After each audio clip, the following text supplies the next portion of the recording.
I've started recording, and yes, I was stretching to get into the chair, and I made strange noises. Ah, Oh, I guess you kind of had a reason. I thought that was you just yelling for no good reason, like, "Hey, I'm back, Startle." yeah. Oh! That's how it came across. Just making video game NPC pain noises. That's. Oh, I already mentioned earlier that I was gonna reference that. Maybe you want to reference the Dead by Daylight game with the characters with the slightly higher pitched noises because they were smaller. Yeah. It was a lot of fun. It was fun. I guess it's already over tomorrow though, so I won't be able to get much more use out of it, if at all. I probably won't. Probably won't play it again until then. Yeah, that's kind of what I was wondering with a lot of the proposed alternative game modes. Is I was kind of wondering, like, well, are they going to keep them going forever? Because it sounds like some of these have a risk of taking players away from the main game mode, which Yeah. they often have enough trouble getting people to play Survivors. Yeah, that was one of the main concerns that people had, and I think fairly so. They said, well, I mean, if we make these modes permanent, then that's going to divide the player base. It's going to, instead of having people split by two, it's going to be people split by four. And yeah, it's going to be two separate things they're going to have to maintain the balance of and all that. And yeah, it's I don't know. I'd like him to do something that makes it. I don't know. I don't know exactly what I would want them to do, but I liked this one as opposed to the first one they did. You might remember the first one was the blind mode or whatever, lights out mode, where basically it amounted to survivors can't see where they're going, but the killer can. Yep. Yeah, this one was better. Yeah, it didn't sound fun. Yeah, it had potential, but it didn't really live up to it because of the whole, the killer thing. That was messy. Yeah. Yeah. Yeah, they seem to they overdo it. Whenever they're gonna like nerf something, they over nerf it. Whenever they're gonna buff something, they over buff it. Like just recently, they decided I want to say randomly. I don't know. I guess it wasn't random, but I don't know what the hell their plan was. They made it to where they were going to change it to where Huntress um no longer slowed down very much when she reeled back to throw a hatchet. Yeah. And it's like, why would you do that? A, she's literally like the second or third most chosen killer in the game. B, she's a very effective killer, and her success rates, her statistics prove that. C, no one, including Huntress players, were asking for her to get buffed. Like, what the fuck? Where is this coming from? Why are you guys doing this? Thankfully, that they reverted. But it's just one of those things where it's like they just they just get in their minds that okay, we need to adjust something. We need to just like totally basically undo any of the things that make this what it is. Like what's an example? What's another example I can give? Like I've said it before, like with the Wraith, the Wraith, okay, well, he can turn invisible, which, that's really kind of hard to deal with because you can't fucking see him, obviously, and he's super fast when he's invisible, and he can pop out of anywhere to hit you, but at least he pops out kind of slowly and makes a big loud noise when he does it. Well, let's just give him stuff to where that doesn't happen anymore. Like, could you not do that? And let him have his disadvantages to weigh out what his advantages are? Can you, like, not completely undo these things that you put there, like almost like you decide that they weren't a good idea? What the fuck? Stop doing this. Yeah, in that case, like, I'll just say, like, it's the add-ons. Add-ons are a terrible fucking system, but, like, when it's something of universally, we are just going to fundamentally, on the gameplay level, deliberately get rid of Huntress's main drawback, that's kind of questionable. It reminds me of when we used to, back in the day, me and the other guys, Addy included, would play Rainbow Six Siege, which was a team-based, very tactical FPS of, 6-on-6, I think it was 6-on-6, whatever. Doesn't matter. Yeah. Where it was, very tactical. If you got shot in the head, very quick deaths. Yeah. Wildly different character abilities that you could pick from. And I would complain about how, and this would just hold out more and more the longer it went on, that the devs were not bouncing off of anything concrete, but rather wild hairs up the ass. Yeah. The devs would just suddenly get the idea that there was a big problem where there wasn't. Yep. And fix a problem that didn't exist. There was notoriously one of the best designed and balanced characters in the game was a character named Mute.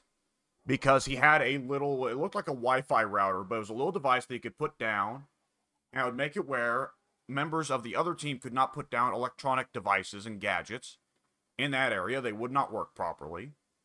And it was largely used for the capability to deny the opponent the ability to put down certain explosives to blow holes in certain walls. And that was largely the point of it, was that you got a couple of these little routers, and you could consciously make the choice of, like, I want to make it where the enemy can't burst through this wall. They can burst through others, but they can't burst through this wall. It was a very well-balanced character. If you took him on the team, then he didn't feel like he was wasting a player slot. He felt like a character that was good to have around. But he didn't feel like he utterly invalidated anyone's playstyle, because he just didn't carry enough routers on his person to really do that. And nothing he had to him that made it feel like he was getting things cheaper or easier than other characters. There's still a lot of skill to the ability that he did. And there was a strong strategy to it, because like I said, you get a limited capacity of the routers. Where are you going to put them? And for years, he was the most well-balanced character in the game, and there were some fucked up instances of wildly overpowered, underpowered characters they released since. And one day, I walked away from the game just for a variety of reasons. But a few years down the line, I asked Pink how's it's doing. And Pink says, yeah, things are rough. They just nerfed Mute. And I said, they did fucking what? And he goes on to explain, I don't even remember entirely what the nerf was. Like, they made it where his router didn't work on some things anymore, or it just wouldn't work in certain situations anymore, or this, that, or another. And I asked him, like, okay, was there an uproar about this? No. I mean, was there, like, any lead into this? Was there negative opinion on, like, forums or Twitter or Reddit? Oh, in other words, No. what caused it to happen? Is that what you're saying? Like, was there a reason why they... Yeah, gotcha. Was there a particular meta strategy they were trying to counter that was causing problems in some matchups? No. Just decided to do it. Yeah, Pink, Pink, who knows far more about that game than I do, was just saying, like, no, there was no problems. This was by far the most well-balanced character in the game, with the most well-balanced playstyle that made matches more interesting by his presence, which is the highest praise you can have for a character when he makes the game more interesting when someone's playing him, right? Yeah. Yeah. I think that's fair. And one of the devs over at Ubisoft just abruptly was like, yeah, no, we're nerfing him. Have they ever explained why? Did they ever come back and address it in any way? The funny thing is, I don't remember what I believe Pink did give the devs explanation. And when I listened to it, I think what I said at the time, and I don't remember what it was, but all I remember was my response was, that's fucking nonsense. And Pink said, yeah. Yeah. I really don't understand that. I have no clue. I mean, again, like with the Huntress thing, people openly said, why would you do this?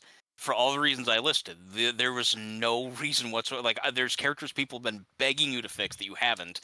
These people, everyone is perfectly fine with. Why are you messing with them? Like literally, why even? What is your thought process? Allow me to give a moment of credit to the folks at Behavior, because, in fairness, they finally hit up Billy, and Billy was in a bad state for years. He was. Yeah, he was. But, like, Huntress, like, the moment Huntress released, it was immediately like, oh, this is a spectacularly balanced killer. Holy shit. Yeah, like, very this strong. Is a killer that's Takes very skill. fun to... She's fun to play, but she's also fun to survive against. Yeah. Right? Because she, like... When you're playing against Huntress, you do get those moments of, like, you see that the hatchet's about to fly, and you juke, and it goes barely by the pass, just shave right a hair past your head, and you go, oh my god! I nearly died! And that's a great moment every time. Yeah. I think that's totally fair, yes.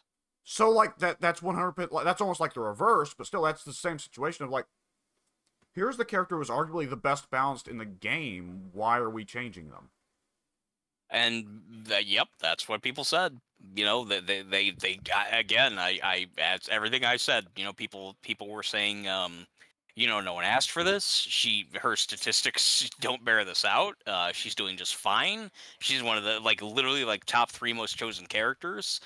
She's already super popular. No one's complaining about no one's and literally this is anecdotal, but never in my time ever on the forum have I ever seen somebody saying, "Hey, can we please buff Huntress?" Like it sucks that this, that, or the other. No one's she's in a really good spot. And again, there's people God, there's half a dozen killers I can think off the top of my head. As you said, Billy, Twins, who's only just now finally getting a buff for the first time in years. Yeah. Characters like that. Blight. People were saying, hey, this person needs a lot of heavy adjustment. Blah blah blah blah blah. Michael Myers. People say he's the worst character in the worst killer in the game because this, that, and the other. When are you gonna do something about that? But yeah, no. Let's not even address any of that. Let's just out of the blue, just upgrade Huntress. Based on nothing, just out of fucking nowhere. And I just don't get that shit. I do not get it. Yeah, that is okay, with Huntress, if I were to try and come up with an explanation, force an explanation, what occurred to me was, the thought that ran through my head was, well, they've kind of already tried to do a different twist on Huntress by introducing Trickster, because Trickster from the jump was very clearly supposed to be, well, what if Huntress was fast? What if Huntress was a more active on-the-move character? And it now occurs to me, has there been, wild hair up the dev's ass situation? Has one of the devs been sitting here going and probably bitching to the other devs' behavior? What the fuck? We have Huntress. She's here. She's the obvious ranged killer that most new players are going to go with, but she's so fucking slow. We need to do something about this, and probably he's been lobbying for it for years. Yeah, I don't know. I have no clue. I don't know what's going on, especially with the fact. I mean, come to think of it, they just buffed Trickster not too long ago as well. And people were saying that now his buff is too much, and I agree, because now he has way too many knives. He used to have something like 26, something like that. Now he's got 44. Good lord. Yeah, it's fucking ridiculous. You barely see Trickster ever reload to begin with. Yes, that's very true. Yes. Yeah, I will say, we've definitely seen quite our fair share of M1 Tricksters down the years, which is always comical, because it's why are you playing the fucking character if you're just gonna M1? But yeah. That is comical, where it's just so aggressively pushing in that direction of well, when the fuck are you ever going to M1 now? Unless you're just not understanding the character. If the character's carrying 44 knives, why would you ever M1? Yeah, I can't remember who it was, but just the other day, it might even been just today, actually. Pink and I were playing against a killer who had some kind of power, and the guy never used it. And just like you said, we were like, why even choose that character if you're not going to use their powers? If you're just going to have one, why there's so many better characters you could have chosen for that? And there's some characters that's well, they have an ability, but still there's a good reason to not use. Demogorgon. You can choose to not ever use lunge as Demogorgon and just use the portals in M1. That's perfectly fine. Trickster minus his knives is literally just is the exact same as Trapper minus his traps. It's just Wraith that never goes invisible. It's just the most vanilla killer imaginable. Yeah, but in some ways worse, because he's slower than some characters. Oh, that's right. So they have speed differences. Yeah, you might as well just pick Wraith if you're going to do that. Yeah. I forget. Yeah. Are any of the ranged killers not slow? Huntress is fairly slow. She's one of the slower killers. I think obviously because of that. Yeah. Deathslinger's kind of average. He's not super fast. I think Trickster's the fastest of the three. And even he's below average.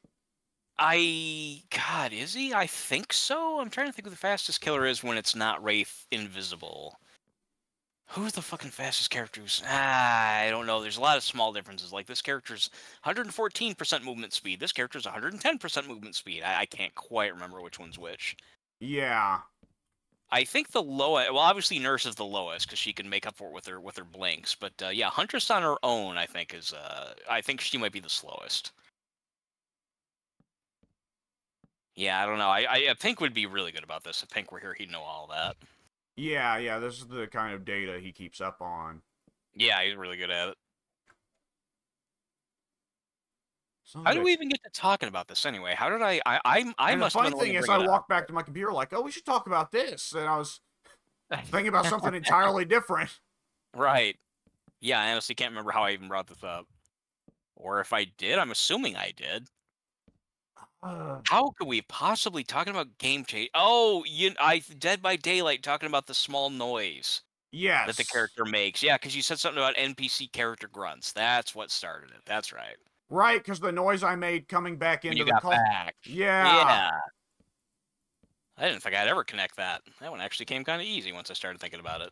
Huh. Yeah, good lord. But yeah, what I was wanting to talk about, right, I had to take off my socks to go feed the cat, as the cat, her food dish is in the same room as her litter box, and I didn't want to get litter all over my nice Street Fighter socks. Yeah, Street Fighter socks? Yeah. Actually, I got two pair. So, it's the same brand, and they had Street Fighter socks and Mortal Kombat socks. And you could get one sock of each character, and the idea was you'd get a pair of different characters, yada yada. So I wound up getting, down the past 6 months, I wound up getting 3 pairs. One for Mortal Kombat, which I got Sonya and Goro. Cool. Would have got Melina and Kano if they had them, but I didn't have either of them. So Sonya and Goro, I find to be an acceptable substitute. And for Street Fighter, I have one pair of Vega and Dhalsim, and the other pair was my pair of my actual faves in Street Fighter, or at least Street Fighter 2, which is Zangief and Balrog. Okay. Are these, what exactly are they, like, do they just have the characters' images all over them? Yeah, How's yeah. it work? It's almost okay. like the characters have been stretched into fucking sock form. Which, when you think about it, must be a horrible torment. They go from being beaten regularly for our amusement to being stretched out, mutated creatures. Also for our amusement. Yeah. I like you, so I'm not gonna wear you as socks. God, no! That is a pretty awful fate. Really quick, I don't know how this happened, but there was a baby villager running by himself a good, I don't know, couple thousand yards away from the village. That's, I don't know how that works. Yeah, it's weird. I've been up there putting up torches for the last several nights, and I didn't see him up there. Okay, yeah, he ran inside a house now. I kind of like corralled him back. He was running from me like an animal would. I don't know if that's normal for baby villager behavior or not, but yeah, I pushed him back in. Where the hell did he come from? That's so weird. All right, well, anyway. Yeah, I wanted to ask. I believe in the past when I've asked you, you said Street Fighter 2. Well, that's the only Street Fighter you put any meaningful time into, so I shouldn't ask for any of the others. But Street Fighter 2, you've said before that your main character that you always play is generally Ryu, right? Yeah, Ryu was not necessarily my first favorite, but the one who I came to rely on the most as I got better with the game. Yeah. I wanted to ask you, in fighting game terminology, they often say, your main, which is, of course, in reference, your main character that you like to play, or your main character that's your favorite. But there's another bit of terminology they use sometimes. They'll say that there's a character that most players have a character that they keep in their pocket for when they need them, for a surprise, just to mix it up every now and then. They'll call it the pocket character. Okay, I've never heard that, but that makes sense. So if Ryu is your main, who's your pocket character? You know, God, it kind of depends a little bit on which version of Street Fighter 2, because some of the characters started getting, as you'll probably remember, the moves started getting switched around, between like Champion and Turbo, and then Super. Let's see. Generally speaking, thinking back to the characters I spent the most time using, doing well with, etc., I would probably have to say Chun-Li. Chun-Li, real okay, that's interesting because she's got a lot of similar moves to Ryu, but of course, unlike Ryu, a lot of her moves are charge inputs. Yeah, and at first in standard Street Fighter 2, she did not have a fireball. Right, she had lightning legs. She had the spinning bird kick, right? She did. I think that was it. She had the she had those, and then she had like she was one of the only 2 characters along with Vega who could do the wall jump. Bounce off the side of the screen. Yeah. Yeah, so at first I had to do with just that. I did not have any fireballs. Actually, I thought the fireballs started getting kind of, I don't want to say complicated, but they added to her kit in a way that kind of, I don't know. I really don't know how to phrase it. I somehow liked her What better the when, like, fuck? she felt more pure. What happened? What do you got? Oh, what the hell? I didn't know this could happen. There was a baby zombie riding an adult zombie, which was already funny enough, but I think I've mentioned that before. But I killed the adult zombie. The baby zombie ran off rather than attack me, and has now mounted a cow and is riding the cow towards me and fighting me from the cow back. No, I don't think I've ever seen that before. That seems like This a is new one. this is amazing. Did it appear to get Oh god, the it's cow? chasing me inside the fucking house. Oh shit! I didn't know it even fit. This is cavalry warfare. Yeah, that's pretty impressive, actually. Okay, there we go. I killed the zombie on the cow's back. I had to do that shit like Mountain Blade, where the fucking knight is riding you down. You got a spear. You got to aim upwards to hit the person rather than the horse. Poor cow's probably like, thank you. I was so terrified. It really was. He instantly just hopped right on the cow's back, and the cow started charging in my direction. Like, okay, let's go. It's go time. Let's fucking do this. Yeah, I don't think I've ever seen that. That is incredible. It is. Yeah, it actually is.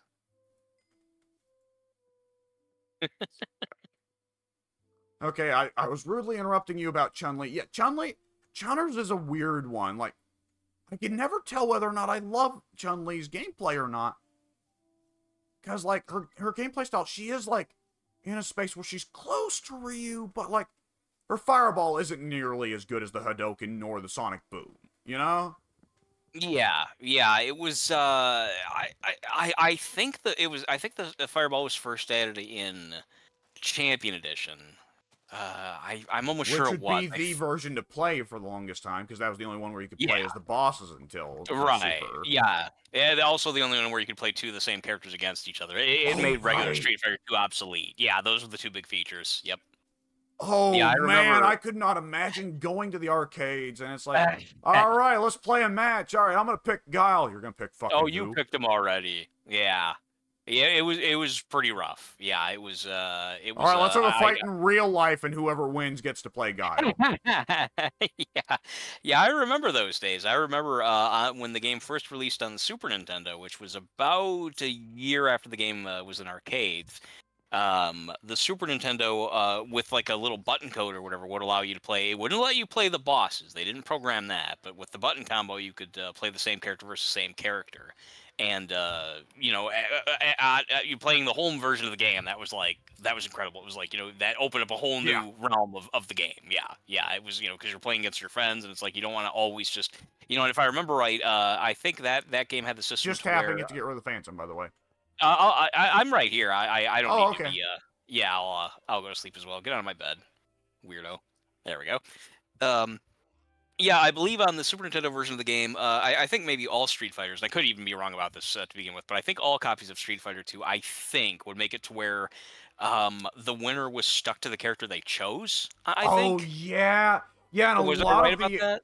Sadly, a lot of the arcade ports on Fightcade work the same way, which always bugs me and the others when we try to play new games, because we always try to explore the whole roster before we end the recording, at least.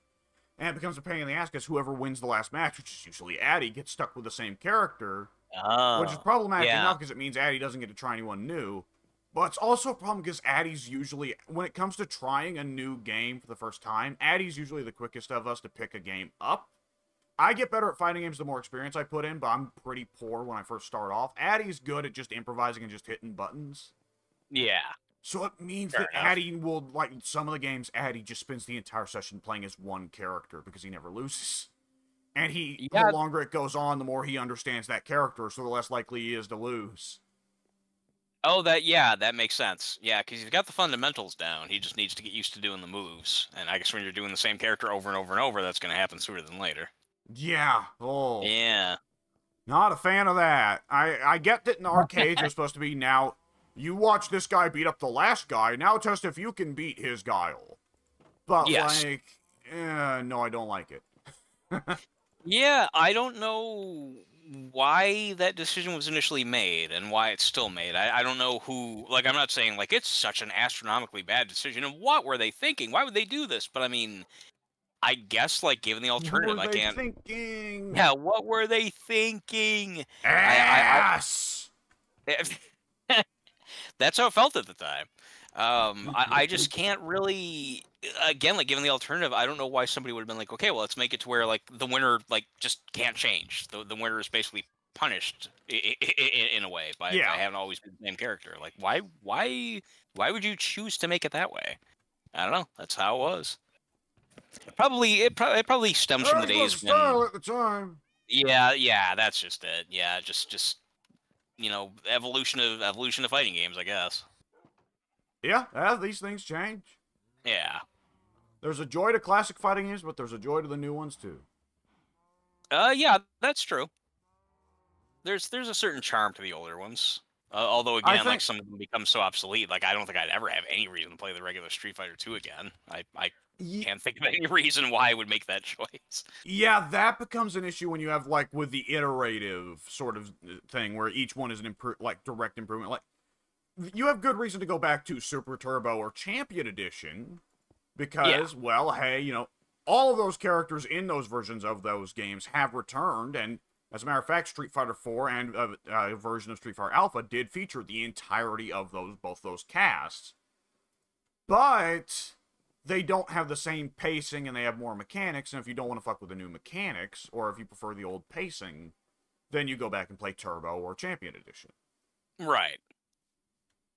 Yeah, there's just no reason to. Yeah, Street Fighter 2, the standard, is just so completely obsolete, and yet the later games are more advanced, but they change enough things to not render the whatever you would call the heightened versions of standard Street Fighter 2.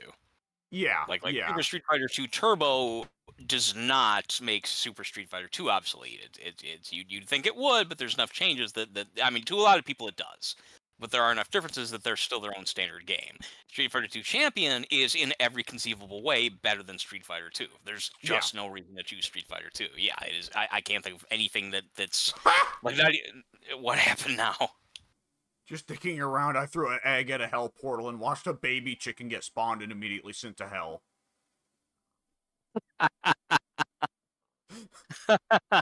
That's sad. That is not going to be a great time for that baby chicken. That's pretty awful, actually. It's the start of a heroic journey, and that chicken's going to come back in 10 years to crumble my evil empire. He'll be fine, and he'll remember. But yeah, like Champion Edition, of course, is just an improvement in every single way. And like Street Fighter 2 Basic, like you forget the shit that characters were missing. Like, did Zangief not even have the fiery hand in Vanilla Street Fighter 2? No, that didn't come till. Jesus, how did he deal with Hadokens? How did he deal with fireballs? He had to do the spinning lariat. Yep, that's all he had. That's the only thing he could do. Yeah, which has always been a little bit awkward to do because, yes, I'll say for my part, like I've always been able to get around it in the Street Fighters that came after, but Street Fighter 2 Basic, I've always had trouble doing the spinning lariat. It's awkward. I can't get the 3-button input down. Yeah, that's very, very difficult, weird control to try to have to throw out. Yeah. And on a whim, no less. When you have a fireball coming at your face, it's like, okay, well, now I have to make sure to hit these exactly at the right time, and it's a weird button combination to begin with. Yeah, it absolutely has to be a prediction, because there's just no way you're going to hit it as a reaction. Pretty much. And he's a slow, lumberous character to begin with, so I mean, chances are you're like already like trying to jump away or something. It's like, okay, well, now I have to, hurry up and land and execute the move. Street Fighter 2 and its classic screwiness is also the game where if Zangief hits one pile driver, he's pretty well won the match. Yeah, I think you might have been the person who showed me that. Somebody, one of my friends showed me that. It was like, go ahead. Oh, because you're thinking of something different. I'm just referring to how high the damage was on throws in that game, but. Oh yeah, no, I'm talking about somebody could basically just like you. I think it was you who just sucked me in. It's like you did one, then I landed in such a way you just walked up and sucked me right back in. It was like, well, this is bullshit. Somebody was doing it. You or Addy? Old Street Fighter 2, yeah, Geef does not... Like, modern Street Fighters, okay. Well, I think you can always get out of throw situations by jumping.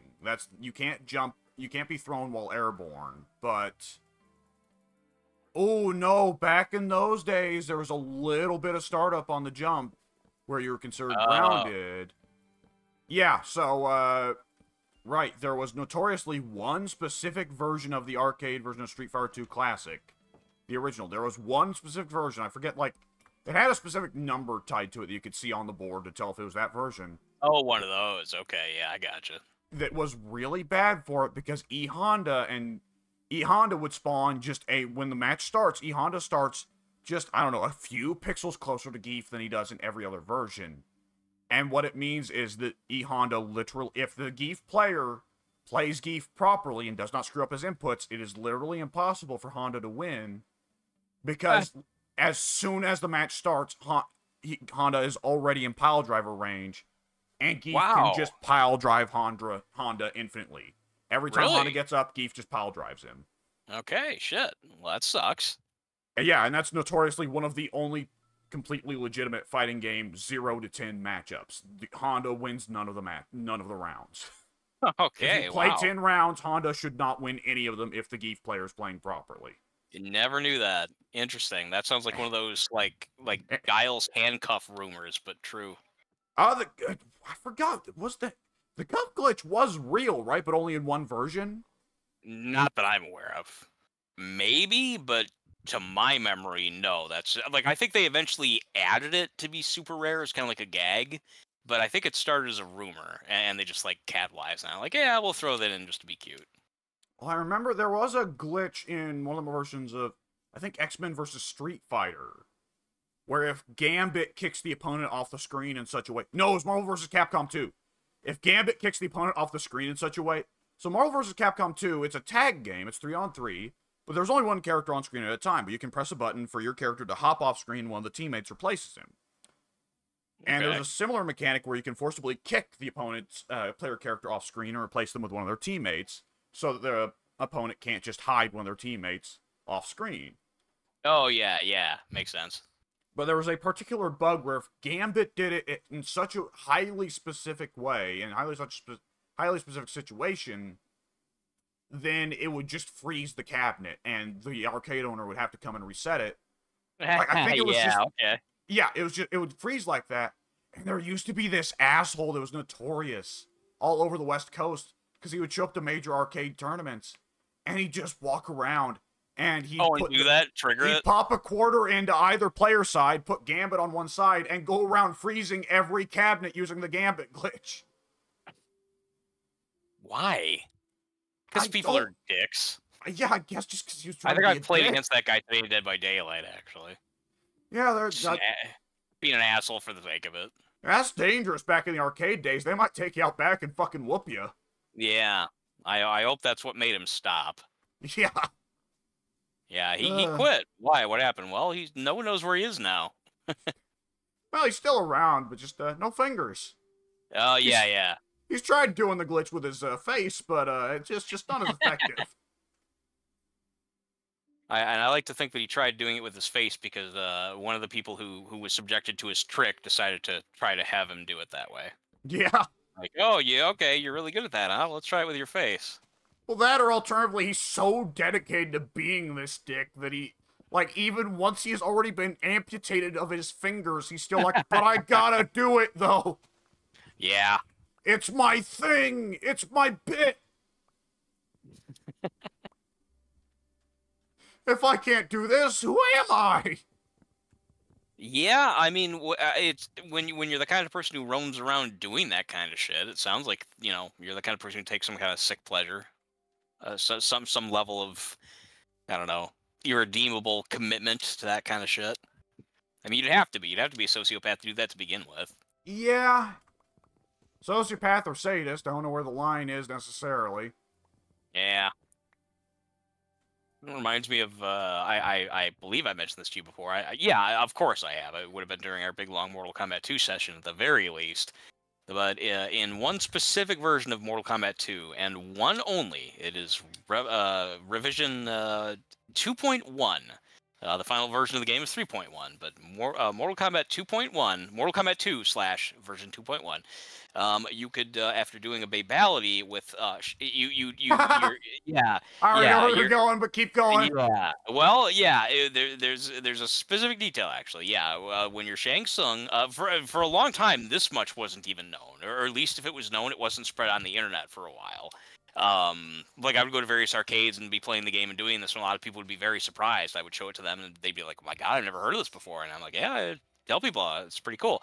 But yeah, you could be Shang Tsung, turn into a character, do a babality, and then rather than the match ending, Shang Tsung would morph back into himself. He'd unmorph back into Ooh. himself, and yeah, and the match wouldn't end. It would still go on for a few seconds, waiting for a continued finishing maneuver input.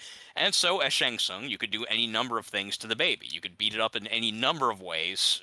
Throw fireballs at it, change into Raiden and do a torpedo to him. Throw the katana's fans at it and chop them up. And usually, what this would do would make the baby disappear, and sooner or later, within a few seconds, it'd be like, "Okay, the match is over. You did a babality, good. Let's move on." But and I've tried many. One move, and one move in particular, would glitch the game to a hard crash, and that would be walking up to the baby and doing Baraka's rapid knife Oh, slashing. chop Yeah, chop. yeah. You'd walk up, you do it for like a second and a half, and the game would get like. I like to joke that the game just wouldn't tolerate it. Like the game was like, "This is too far." The game would like glitch out, the screen would get all hiccuped, and like bloop, bloop, reset. And Like he's if trying to look for the animation I of think Baraka that's what it chopping the was. guy, but it's a baby, so it doesn't find it. I honestly don't know what the deal was because you could do. Like I said, I've tested multitudes of moves. I've tried all kinds of. I'm sure I've not tried everything, but I've tried many different. The more aggressive the better. I've tried like Johnny Cage's nut punch, which does work. I think it makes the baby float actually when you do that to it. Yeah, you can, like I said, you do Katana's throw her fans and blood would come squirting out, and the baby icon would either like shake or it would disappear or it would just sit there in place because obviously it wasn't meant to show pain. Yeah. But yeah, that particular move would reliably it would hard reset the game, and if you were really kind of coy about it, you could wait until the arcade manager is not around. You could be like crash the game, then go back and say, "Oh, hey man, I don't know what happened. My game reset." They'd be like, "Oh, here I'll turn it back on and give you free play or whatever. Go ahead and play through it again." "Oh, okay, yeah, cool, thanks." Get yourself a free game or whatever by accidentally glitching out the machine. Yeah. Yeah. Yeah, good times, good times. I remember showing, like, I know for a fact. Well, I don't know for a fact. I can't validate, but I'm quite sure I wouldn't have been the first person to ever figure this out. But I found it out by myself. I learned it by doing It's a it glitch where you myself. can see it naturally, the circumstances of just you happen to do a babality wall form change to Shang and went like, Yes, what's happening? Why am I still moving? exactly. Exactly right. Yeah, because Shang Tsung was my main character in that game. Shang Tsung, because I love playing as all the different characters, and with Shang Tsung I could play in that do every fatality I wanted. It was great. Yeah. And yeah, sooner or later with Shang Tsung, let's try something different. Let's do his babality, or let's. In fact, again, it wasn't his babality. You'd have to do somebody else's. I would Yeah. always like switch to Katana and do hers because it was very easy. It was like a forward down. It was like a Hadouken with or a Shoryuken rather with I'm sorry, you cut out there? I would do that, and then, as you said, yeah, turn right back into Shang Tsung and be like, morph, babality, morph, and oh wait, I can still move him. And naturally, of course, the first thing you think is, well, if I can move him, can I still hit the baby? And yeah, one thing leads to another, and then you start thinking gorier and gorier moves to do to the baby, and sooner or later you find out a way to fuck up the game. Yeah. Yeah. Now I think it's pretty common knowledge, but it was kind of a joy to go through the phase where that was not by any stretch of the imagination common, street knowledge of Mortal Kombat, and kind Yeah. of like a hidden little legend. But yeah, I think now most players who are serious about that game, I think they know about it now. Yeah, it's crazy that those specific eras of the revisions and the versions that would get into those little differences that could mean so much, you know? Yeah. Yeah, again, it was number 1.4 specifically, and or no, I'm sorry, 2.1 rather. There was a Mortal Kombat 2 version 1.4, but that one, like that one, still had a couple missing fatalities for like Melina and Shang Tsung, stuff like that. Or no, Yeah. missing fatalities for Kung Lao and Shang Tsung. Melina did not have her roll move yet. I think in Oh, 1.4, Jesus. something like yeah, I can't remember what version added it, but she didn't originally have it. And I remember going to the arcade one day. I found that out by accident as well. I went to the arcade, and again, not that I'm like the originator of any of this. Anyone who went to the arcade that day during that version of the game had the same experience. I went there and I'm against Melina, and I go to like jump kick or whatever, and she suddenly slides under me in a ball, and I was like, What is that? Like, is that a glitch? Like it felt like a fake, like it felt like just such a like a made up move. It felt like a pirated like hacked in move or something. It's like It what felt the like Rainbow Edition. it did, yeah. Somebody who knows that terminology knows what I'm talking about. Yes, it felt like suddenly Mortal Kombat had turned into Mortal Kombat Rainbow Edition. It's like, what is, why, what happened? I went to the arcade manager. I asked, like, did the game change? What's going on? And that's the first time I myself had ever heard of an arcade game revision. They're like, yeah, we got like a pack or whatever. We updated it. And I'm like, oh, well, like, can you switch it back out or whatever? They're like, no. I was like, oh, fine. And No, obviously, you eventually, I dumb got little used to prick. it. Yeah, they were like, no, that's the new. I'm like, well, why is it different? I'm like, I have to like learn all the moves and everything again. They're like, whatever, probably like some 17-year-old burnout there, whatever. Like, I don't fucking care, you Yeah. know. But here I am, like 14 years old or whatever. I'm like, no, I, I want it back. I want the other game back. I was imagining like a 40-year-old dude, but like very No, jolly. A very jolly 40-year-old dude just looking down at you with a smile, and his eyes are like squinting like a big old just Santa Claus-esque, as if speaking to the little orphan boy. And he just says, "No, you small, stupid idiot." that would be very funny. But no, no, never. Whenever I was at arcades, the manager, usually most of the regular players as well, or not players rather, but employees, but usually also the manager was like a like late teens, early 20s, like very sad individual that didn't like their life. Yeah. And I'm sure there were cool ones too. Well, one of the ones I knew was really cool, but he still fit that he was like again, he was like probably 22, and he was just like, yeah. I need to go to college, but what for? Nah. And he'd be sitting there in the arcade lamenting the fact that he wasn't in college yet, not looking forward to the fact that he was probably going to have to, and yeah, that kind of thing. See, that goes back to what I was Yeah. talking about with Generation X. There was a lot of that. It was like, man, what do I do with my life? I don't know. Yeah, a lot of that going on. Yeah, and then you get into one of those generational different there's not a lot of millennial versus Gen X arguments. I'd like Too much of a comparative to spread, I think. yeah, comparative to of course millennial and boomer, which are notorious nemesis Big generations. difference. Yeah.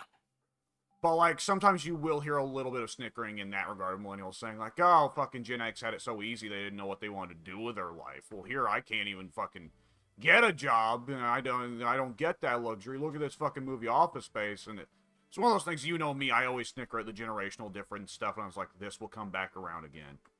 If we do not get nuked in the meantime, you will get old, and the next generations will say this about us. And like Yeah. I'm on the cusp between generations. I'm at either the ass end of millennial or start of Gen Z. So like I don't know. I guess I'm just placed well enough to recognize part of it. Oh, what year were you born? 98. I think that makes you a millennial. I think if you Late were millennial though. something like that, yeah, because for a long time people thought that, and there's no like one official source for this, but there's historians and sociologists, whatever, they get together and they come up with like various factors to determine what generation is defined by what. And if I Yeah. recall correctly, I think that yeah, for a while people thought millennials meant that you were born, on the millennium or after. But no, I think it means that if you were born roughly around the time of it, including a little bit beforehand. Whereas I would Gen Z, I think, started in the early 2000s. I think. it would have That's a, I don't it's difficult to say. Like to me I think part of it would just be like if you're going to follow the model of major events that are influential in the lives of each generation, like I would say the divide between millennials and Gen Z is 9/11. But that feels a bit strange to say for me because 9/11 happened when I was 3. So I, of course, was like barely aware of what was going on. right. Though one could Yeah, also argue that I was still born young enough that I had some memory of what it was like before 9/11 changed everything. Because it really did, which I know is a thing that foreigners always snicker and laugh at. That, oh, these Americans always make a bigger deal out of 9/11 than what it is. Big whoop, you had a terrorist attack. But like, no, it changed. Correct me if I'm wrong. it dramatically changed for a long time. There are still some changes that are still going on. I mean, it's You're not going to be able the, to get on a plane as easily as you used to ever again. no. That's just one of the many ways that it changed. I mean, like the entire, just like the lifestyle, cultural, the way America as a, not as a whole, but by and large looked at foreigners, policy changes, obviously, oh, what was I gonna say? Oh, I can't think of the word. It's another thing I can't think of the top of my head, the right word for it, so I'll just skip that part. But yeah, I mean, like the way of life changed like completely. I mean, Yeah.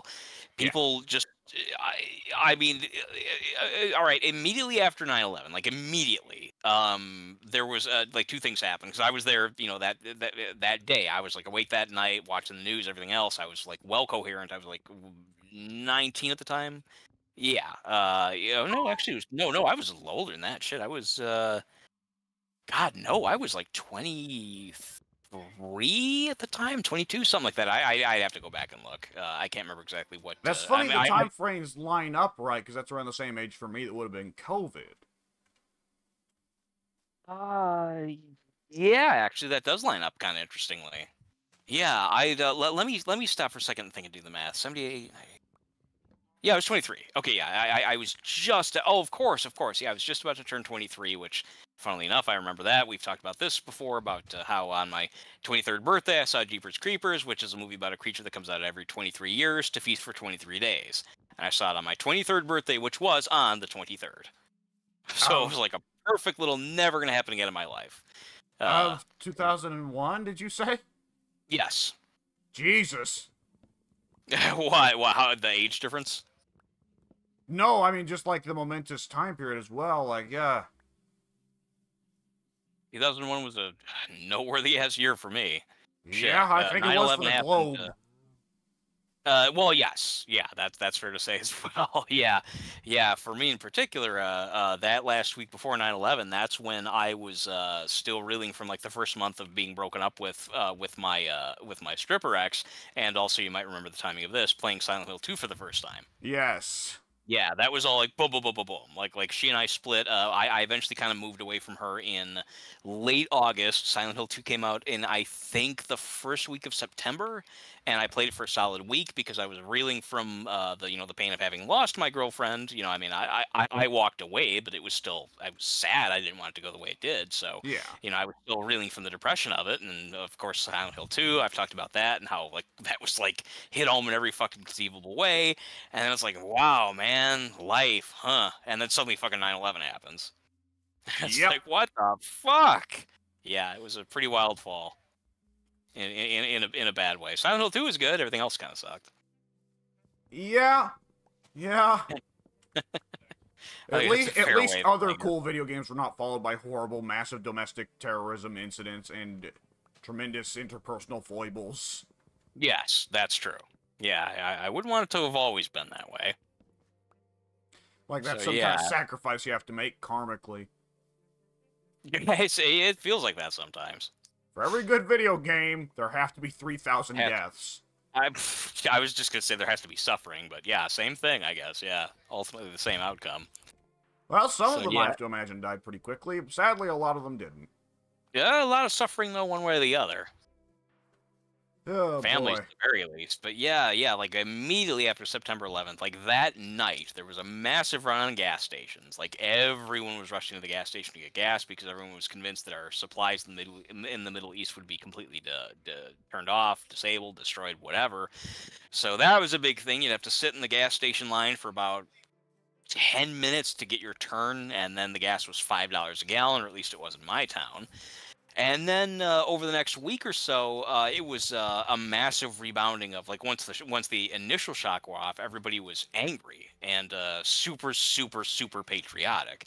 Yeah. And for a few minutes, it actually felt really good. You know, I'm not gonna lie, I wasn't a fan Yeah. of Bush. I didn't vote for him, but like when he got up on the rubble and said, "Hey, we're gonna go get the guys who did this," like it was like, "Fuck yeah, we are." I mean, it like it wasn't jingoism. It felt good. It was like we were done wrong and we're not going to stand for it. It felt I like mean, it's absurd to say now because obviously it pretty much the rest of is. the world turned on the war on terror pretty quickly. But at that Yes. time, even like much of the rest of the world was like, "Yeah, no, go get them, America." Pretty much the whole rest of the world was with us. There's actually a book I have, I think from National Geographic or the New York Times or something like that. And it's a really good long. It's a hardcover book, oversized book, and it goes into the whole history of how it happened, what the results were, whatever. And one of the splash pages is an open two pages facing each other, and it lists all the different critical, not critical rather, but public responses from various countries, and just like dozens and dozens. All the majors, like a bunch of the minors, were like, "We're with you. We will not stand for this. Just call us for help." That kind of shit. There'd be like one or two that would be like, like whatever, like Syria or something like that. Like, "Oh yeah, haha, USA, screw you," But for the most part, like everyone was with us, and it felt like it. I can't impress upon you who didn't like technically like experience it, because it's probably never gonna happen ever again. It like we felt united as a country. Like we like everywhere you looked, it I was like remember how it was. Like it was so strong. The feeling of brotherhood. It was unbelievable. yeah, like when I would have been like really when they consider like the age of really conscious thought and being like that's around like what 6, 7, 8 years I old, would right? say, yeah, that's how it would be for me. I'd say 5 or 6 thereabouts. So I kind of what was it? So that would have been I would have effectively come to a logical thing around 2004, 2005, which would have been around the time that there was still a lot of patriotism going around. The buck was starting to really turn, Yes. and you were starting to get a lot of like, no, the war on terror is evil, this, that, and another. And Yes. when was it found out about Guantanamo Bay? Oh, 2005, I believe. Because correct me Somewhere if I'm around there. wrong, that would have been one of the big hits of like, oh, It was. ooh. That, the whole waterboarding isn't technically torture. We use alternative methods of interrogation, that whole bullshit. When stuff started coming out about, Bush and Cheney, in particular Cheney's ties to overseas interests, shit like that. Yeah, The fact that Bush, like everyone was like hardcore behind Bush. Like even now, when you look at like presidential polls and so forth, like you'll see Bush he was had the like sharpest decline, right? yeah, well, not only did he have the sharpest decline, but that's because at one point he had like Yeah, the highest approval ratings, and it's like, well, a lot of people probably don't realize that that's it has to because be that. high to decline at all. Well, yeah, it was so high because of September 11th. We were behind him because he seemed to be a president that was going to like do right, and he immediately turned and squandered all of the goodwill that any president will ever have ever in our lifetimes by going and fucking going to Iraq, which had nothing to do with what happened to us, and everyone knew it. Everyone knew it at the time, and they still, I mean, they'll readily admit now that, yeah, no, there straight up weren't any weapons of mass destruction, but that was the big thing on the news. That's like, we have to go to Iraq. Wait a minute, why Iraq? What do they have to do with it? Well, they have like roving plutonium fucking buses and shit. They have like mobile anthrax labs. It's like, oh, holy shit, wow, we got to get them. It's like, no, is that actually true? Well, we'll find out afterwards. Let's go get them. And yeah, it turns out no, it was bullshit. And a Yeah, lot of which is people not to knew it say was that bullshit. Saddam Hussein was like kissing babies. Like, no, Saddam Hussein was awful to the people of Kuwait and performing horrible war crimes on them. But the reason we went there was the justification we gave. Correct me if I'm wrong. You were of course more aware of that period than I am, largely because you're actually logical and reasonable for it. Whereas that's not it. Not only was I a baby, but also that's just never a historical period I've paid too much attention to. But Yeah, the oh no, go on. I'm sorry. yeah, the thing was never supposed to be we're going to get Saddam Hussein for how he treats the people of Kuwait.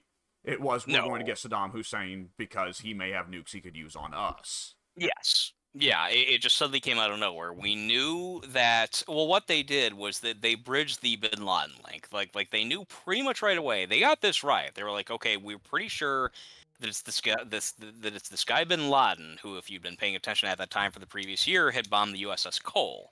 I think Yeah. in the year 2000, yeah, and that's when Clinton was starting to talk about it. And at the time, I'm sure like people that were like really paying a lot of attention to the news, like adults. I mean, I was an adult at the time, but I wasn't really paying a lot of attention to foreign politics. But I'd heard the name here and there, and I just dismissed it as, oh, another Abu Daba Baba Blaba, another Muslim with a silly name who wants to kill Americans because he hates America. Because what it's not new. Or And more precisely, he hates Israel.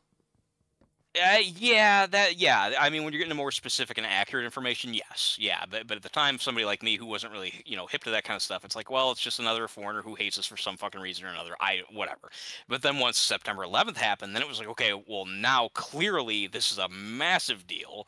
I mean, the biggest attack since Pearl Harbor. It's like, okay, what the fuck is this all about? Okay, who is this guy? And then everyone started paying attention, and that's when Bush was basically like, yeah, we're going to get him, and we think it's Bin Laden. We're going to go try and get him in Tora Bora, which we fucked up. We were so close to getting him in Tora Bora. We were like right fucking there. We were within like half a mile of where his base was, or where he was hiding, Ooh. or something like that. Yeah, like literally like 3 weeks after September 11th. It could have ended like right fucking there. Oh And my it's not that we didn't god. try. Yeah, look it up. I can't remember exactly what the reason Yeah, was, I've never heard of but this, but my god, that would be an entire changing history moment. it would have absolutely been, yes. Bush Jr.'s Yeah, presidency as a whole would have gone down wildly different in history. history, yeah. The entire course of American history, up to and including right now, would probably be dramatically Oh different. god, yes, because Yeah, like leftism would not be as insanely popular in America as it is right now if Bush hadn't had such a bad legacy. Like that was a big part of yeah, what led to Obama was that we were sick of right yes, wingers afterward. yes. It was a pendulum swing, which we're in again now because of Trump, because so many people were Yes, sick of what Trump did. Yeah. and now people are sick So of Biden, so Trump's probably going to come back in. hard to say. Yeah, I don't. We're living in fucked up times as far as that goes. But yeah, I can't remember the exact specifics. I think we gave it our best. Like we went there pretty hard to my memory. But Tora Bora is a very complex series of like maze-like caves in mountainsides, and like we went full bore. But like he had help. He had the local allies and stuff like that. And I remember I didn't know it at the time. I think we talked about it at the time, but again, I didn't really piece it all together because I wasn't paying super close attention. But yeah, when you look back and read about it now, like like we were like physically close as well as I think like numerically close to actually taking him down, and he just happened to slip, and he was like, okay, fuck, they got me all the way out here. I'm like totally gonna redo everything and rethink my plans or whatever. And he went underground, I think literally and physically, and that was it for like a fucking decade. And Well, after that well, happened, I y'all think in it a was right. Pakistani mansion, wasn't it? We yeah, mansion relative to what the other areas or what the other households were like. Yeah, like it wasn't what you and I would describe as well. It was a complex. I would say complex. It was like a stone, like a 3-floor building, two of the floors of which I think were underground, or at least one of them was something like that. It had a big like a double wall around it with like false doors and shit like that. It had like a Yeah. like a high rise area above on the upper floor to where like he could go out and walk around. He was like 6'5", something like that. So he Jesus. had he was I super did fucking not tall. know Yeah. that. I imagined him about like average height, if not a little bit short. Holy shit. Yeah.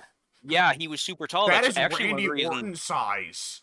Yes, yeah, he was very Oh, tall. He was at least oh six my something. I think god. 6'3" to 6'5". Yeah. That's one of the reasons why they were able to track him down where he was and find out that that was the place. Because what they did was, they eventually, in trying to track him down, they eventually, I think during the Bush era, to be fair, they started finding out some of his team, his couriers and stuff like that, who deliver information to him, and they were able to enhanced interrogate some of them, so on and so forth, and they were eventually able to determine that, okay, we're starting to pin down that he might actually be over, yeah, like in Pakistan. Like, what the fuck's he doing there? What's the deal with that? And they found this building that you can yourself even verify this by going to the spot on Google Earth. You could see that it wasn't there, the location was not there in 2005, and then by like 2007 you could see that now suddenly there's a thing being built there. And they started paying attention to it for like a year or so, and they were never able to conclusively see for sure that that is for sure where he was, but points were leading to that as probably being the case. One of them being that they were able to see that, yeah, like on the highest part of the visible ground floor, the part that wasn't under the ground, they could see that there was like a little kind of like a balcony, like a very small little, they had a name for it, like a, not a walkway, but like a, not observation desk, whatever. It was like this area that it didn't have a ceiling, or like it had an overhang to where you couldn't see it from above, but it was like open to where somebody who was tall would be able to walk up there and look out. But the wall went up high enough that if you were at ground level or whatever, you couldn't see up there. And they were like, when they were zoning in on this building and they were thinking, okay, this is probably going to be the building where it looks like he might be. They were able to determine that based on the architecture and everything else, they figured that okay, somebody of some importance is living here, because this isn't just a regular, average household. This is something noteworthy. Somebody important is here. And also that area up there on that upper deck, it was clearly built to obscure somebody of notable height, which he Yeah. was. Yeah, and that was one of the factors they used to help eliminate that this is probably the spot. When Obama called the raid, they weren't even completely sure that Bin Laden was there. They were like 75%, but they're like, this could be wrong. He's like, we got to do it. Right, because who's going to Yeah. turn down the possibility of going down as the president who killed Osama? Yeah, that'd be pretty fucking rough. I mean, again, Bush tried before going back to him. He basically was like, okay, well, we gave that a shot, Tora Bora or whatever. Well, let's now leverage this into, I can't speak for him. It's been said by a million other people, probably a billion other people at this point, that he was just using the war to, exploit, to get the oil or to finish up what his dad started, in the Persian Gulf, Which I blah, always blah, found blah. comical. I'm definitely not the kind of person who thinks that he did 9/11. I think that's fucking absurd. But I mean, I just don't really. Occam's razor, I fail to understand why he felt that Saddam was such an emergent threat. I mean, Kim Jong Oh, I was a don't bigger think that threat. it's like some. I don't know much about it, so I probably shouldn't just talk out my ass. But like, No, it's fine. it's not that I think like George Bush is some great human being that like clearly only had America's best interests in heart. He's a politician at the end of the day. But like at the same time, I also find it absurd that any politician would be so devoted to that idea of like, I gotta save my dad's legacy. We'll destroy this entire country. I mean, would you honestly put that past the politician? I don't know, man. Yeah, a politician that gets to the presidential level. I don't. I'm not going to say that I've subscribed to the theory, but I myself wouldn't rule it out. If anything else, just because, again, like, I'm trying to find a reason why we would have went there. And again, the reason they gave us was complete bullshit. Like, on his face, they're like, oh, we have to take down Saddam. Like at that time, I can tell you, he was like, it turned into, well, I think that they're involved. They're in cahoots in so many words. And then it, like, rapidly, strangely, like, we were looking at each other like, what the fuck's all this? It was like, no, we have to go after Saddam. We have to. He's a serious threat. He's going to get us. And it's like, what? Where is this coming from? And yeah, they had like fucking Colin Powell like having like charts at the Senate showing like drawings of these portable uranium trucks. Didn't Colin Powell explicitly say later on that he felt ashamed of his part in that? Yes, he did. Yeah, for his part, he was like, man, that was some. I don't know if he said it was bullshit, but yeah, he did say that he like looks back with much regret over that whole thing. I mean, I didn't vote for Bush. I was behind him when he did say, "Hey, we're gonna go get those fuckers," Bin Laden and his crew. Again, like everyone in the right mind was like, "Fuck yeah, we are. Go president." We believed in him because at that point we had no reason not to. He'd only been president for fucking 8 months at that point. We had no reason to hate him yet.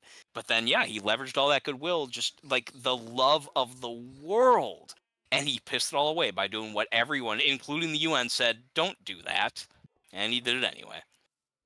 Yeah. And history is what it is. Yep. For what it's worth, George Bush has said, for better or worse, he has said that his lowest moment of his presidency was none of that, not Hurricane Katrina, none of that. But no, having, what's-his-face, Kanye, say that he didn't like black people. He has specified that that was the worst moment of his presidency, was having Kanye say that he doesn't care about black people. That is like it's kind of epic, isn't it? That's great on so many levels. I love, like, not only is there all that, that's still just so Bush, It's pretty great. Like with Bush, modern Bush, I was expecting the answer you provided to me to be like, okay, this is either going to be an answer that surprises me because I'll go like, whenever I see Bush nowadays, the answer he always either says something I'm like, man, Bush wasn't as dumb as he was made out to be. And then the other half of the time, it's like, yeah, Bush was a fucking dumbass. Yeah, he had a reputation as a pretty derpy guy. Yeah, You that's know, the right little word. bug It's eyes like and he's not yeah. like Sorry, go there's ahead. some politicians who are dumb and very clearly self-conscious about it, and they get real anal whenever somebody points out how dumb they are. Which the last two presidents both fit in that group. But Yeah, Bush was like completely well aware that he was dumb, and he was just living with it, and he was like, "Yeah, it's me." this is who I am. I, Yeah, that fucking clip of him trying to exit out the wrong set of doors, which are locked, and he just looks at the camera and shrugs like, "Yeah," puts his hands happens to the up. best of us. Which I guess, to be fair, anyone can make that mistake. But the press is really good at catching presidents doing dumb shit. He'll forever be one of my absolute favorite clips of any president. It's like my favorite that will forever go down in history for me is my favorite clip of any president will be Obama calling Kanye a dumbass. Yeah, But yeah, you're telling me about that one. Yeah. the other one I'll always love is, of course, the notorious shoe throw. And Bush seeing it coming and ducking it very perfectly. Oh yeah, I can't remember what that was for. That's right. That was at some kind of press conference or something. Yeah, and Yeah, some foreigner got angry at him. Yeah, and whipped his shoe. And yeah, you're right. He definitely dodged it. Like he knew it was coming. It's like whoosh. yeah, He matrixed it. Yeah. yeah, and like I that forgot what wasn't that was even about. not too divorced in time from Reagan, who I doubt like. There's a variety of things. I think you and I both have our things that we like Reagan on. Reagan would have never ducked a shoe. He might have broke his fucking spine in the process. Yeah, Reagan was not who I would consider to be an agile guy. Although to be fair, I wouldn't have thought that of Bush either. Young and No, spry, I guess. hey, cocaine, brother. Yeah, that's right. That's right. Him and his whole family. And that Yeah. guy in the audience is lucky that Bush didn't leap out of the fucking podium and do a flying clothesline. Andrew Jackson did that one. Some guy back, nearly like 200 years ago thought it'd be cool to assault Andrew Jackson in public. And Andrew Jackson started beating him with a fucking cane. And the police Really? had to pull Andrew Jackson off this guy. Oh, okay. Well, good for him. We need more presidents doing fucking like leaping clotheslines or whatever the hell he said he did. Flying Andrew Jackson clothesline. also did a lot of the killing of the Native Americans. Oh, okay. We need less presidents doing that. Yeah. That's not much left to do, but still, all the same, I'd prefer there not to be so much of that going on. If I knew more of Jackson, I'd start like going back and forth with the points here, see if we could do the old Simpsons evil Krusty Doll Oh, bit. good, bad, yeah. Can I go now? Yeah, the presidents, man. You know, a lot of people mock Clinton, and obviously there's the whole right wing thing of he's the leader of a pedo ring and all that. Yeah, again, Occam's razor. It's like there's a lot going on there. Not obviously not with the pedo ring and all that. Not that I know of anyway. But the whole I could believe the idea that there is a pedo ring in the entertainment business and all that because historically rich people and people in power tend to believe they can get away with that. And so when you of look at course. the Romans or the Greeks or the Egyptians or old China or old Japan, there's a lot of pedophilia in the upper Yeah, levels. it's kind So of like like the first thing that people in power go for. it's crazy. And like there's the ones that are perfectly reasonable. You get your Cincinnatises who are just like relatively cool guys. They show up, they get put in charge, they fix everything, they leave. Or you get pedos and maniacs. History is just full of one or the other. Yeah, it's sad but true. Well, so I can buy in on the idea that there's a pedo ring in Hollywood or Washington or whatever. What gets me is always, for one thing, that it's Satan is empowering them to do it and telling them to do it, and they're like, yes, our Lord Right. Satan. And also, You know- they're doing it through Pizza Hut. Why are they doing it through Pizza Hut? I'd have to look back and see exactly how that even gained traction. The whole pizza place. I know Alex Jones started it, but it's kind of it's taken a life of its own where it's now like legitimately the belief of a lot of these nut jobs that Pizza Hut is the means by which they do this. I thought it was like just a specific pizza place that was like some local New York pizza place or whatever. I didn't know that they hated like the whole company now because of it. I want to say it's supposed to be the whole chain of Pizza Huts. Oh, good lord! Didn't you say your mom owned a Pizza Hut or managed a Pizza Hut? No, kind of close. No, my stepdad at that time in the mid '90s, he was an area manager. He oversaw like half a dozen Pizza Huts. No one owned one. So So Yeah, go he ahead. had you cover up some of the children that you were trafficking. He did, yeah, in exchange for free pizza, which, hey, I was all for it. I love Pizza, pizza. What am Mortal I gonna say? Kombat. That's enough reasoning that That's I need to be a slaver. Man, 94, my 1994 was marked in large part by plenty of pizza and Mortal Kombat. That's like literally like I can define certain years of my life by a couple of very specific things. My summer of 94 was fucking dominated by girls, Mortal Kombat, and pizza. And Star Trek. I discovered Star Trek that year. That was That's a my fucking major. 1994. When we always talk about your memory, that's one of those major differences of memory that just don't come up. Like you always say, like, ah, my memory sucks, and Alex, your memory is so much better, and Pink, your memory is so much better. But our memories differ for different things. Because you have such a That's good true. recollection of your like the being able to actually match events in time periods in your life to years. For me, like I like pretty well my entire life between like let's say 2011 and 2016 at least is just a smear, and I couldn't tell you what happened in any of those fucking years. How old? What years were you? Like 2011 to like pretty well from ages of 13 to 18, that's a smear. Like I could not tell you anything that happened in any of those years. Curious. Okay, by contrast, what would you say is a good sharp series of years? None of them. None of Really? the years of my life. No. So your teenage years in particular were just extra, I guess, not necessarily forgettable, but as you Oh, said, I just presented them as like an example. Like the landmarks, the only landmarks I have for that period is that I can remember 20, and I have to have go off either history or more concrete stuff.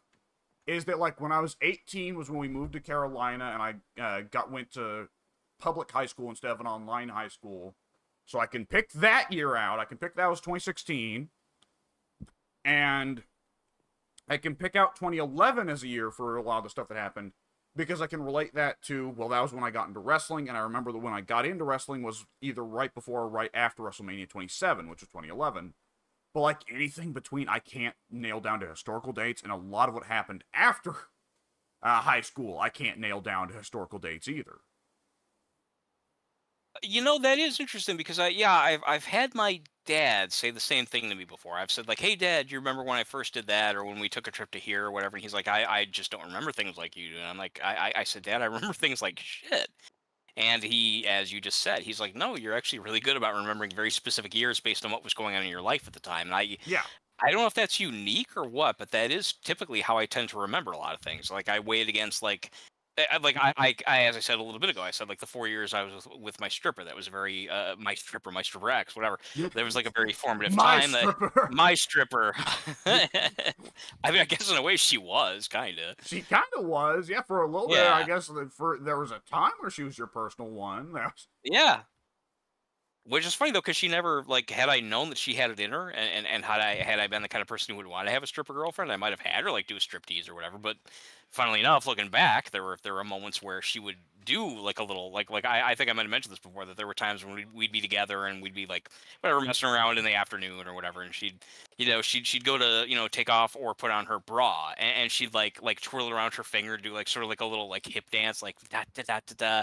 And I took it at the time to be just her showing off, like, trying to be sexy for me, which she was. And I'd say something like, it's again funny looking back. I'd be like, aha, yeah, I know one of these days you're gonna become a stripper. And she's like, no, no, no, ha, tee hee hee. It's like, oh wow, man, if only I knew. and that's a line I will now be keeping to myself if I ever like. If that's a line that if ever it occurs to me to say to anybody, it's like, oh, not saying that. Yeah, if you're with a girl and she does like a cute little sexy striptease dance or whatever, she seems to like really like.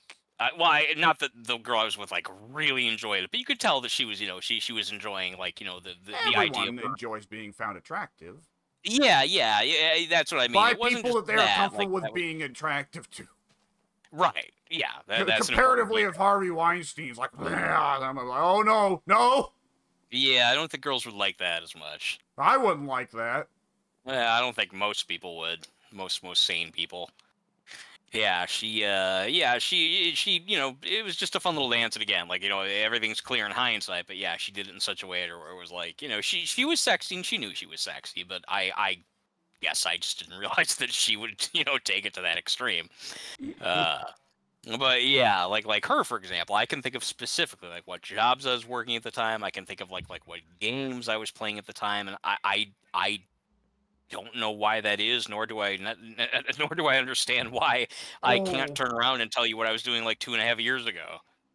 that last one, being able to tell you games, that in Oh yeah, specific is super wild to me. Like, I can really, maybe pin down a couple. really.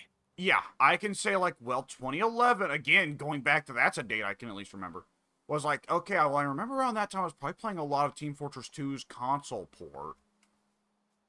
And the only one I can specifically recall, like, I can remember the last game I played and beat in Indiana was, oh, what's its name? The game where you're playing.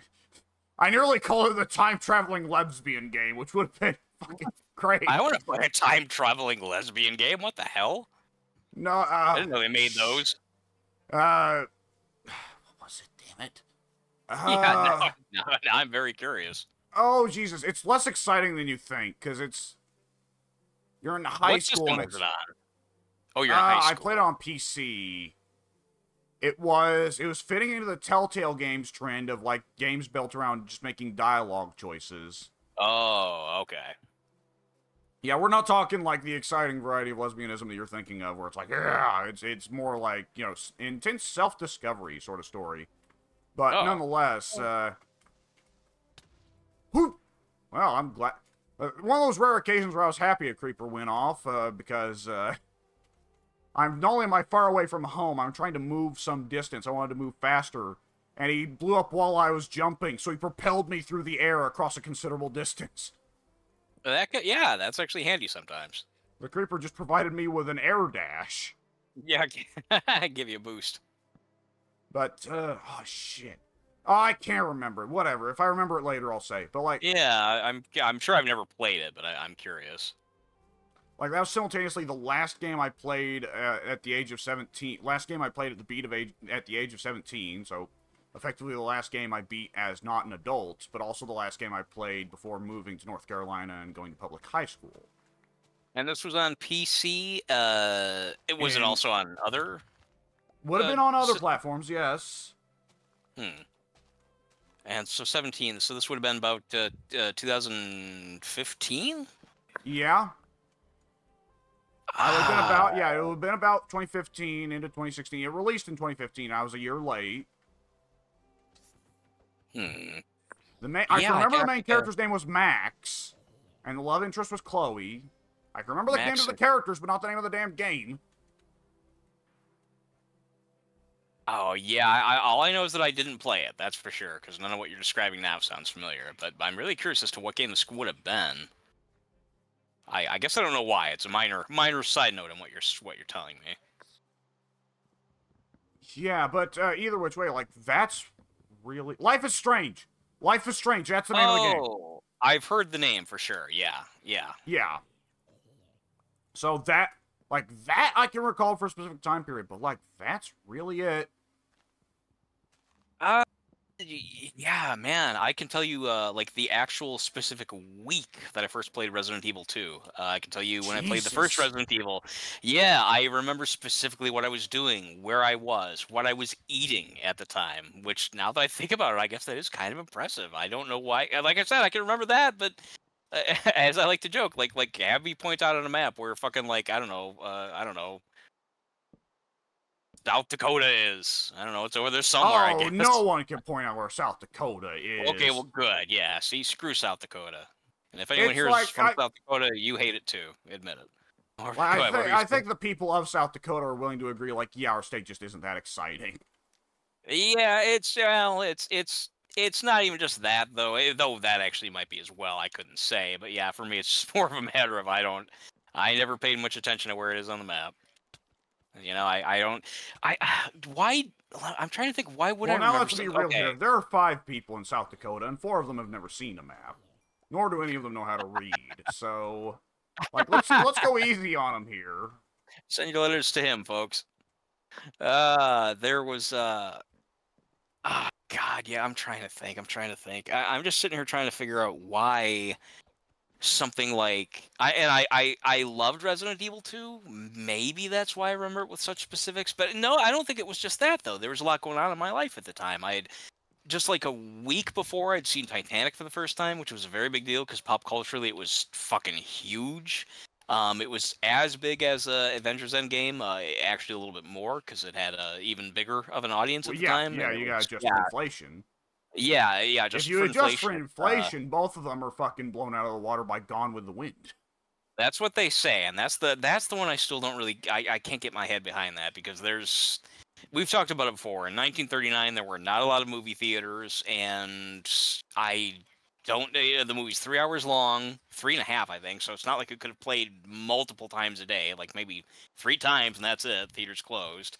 So like all those things, and it just there were I don't know. It makes no sense to me that a movie I don't know. I just nothing I ever read growing up suggested that that movie was ever that big of a deal. That's only like a modern thing that I only ever started hearing about. Like I've mentioned to you before that Jaws was considered the first big blockbuster. Well, if that's the case, how come in 1975 they said that's the first big blockbuster when apparently by that time Gone with the Wind should have made like $10 billion? How come I wasn't hearing about Gone with the Wind?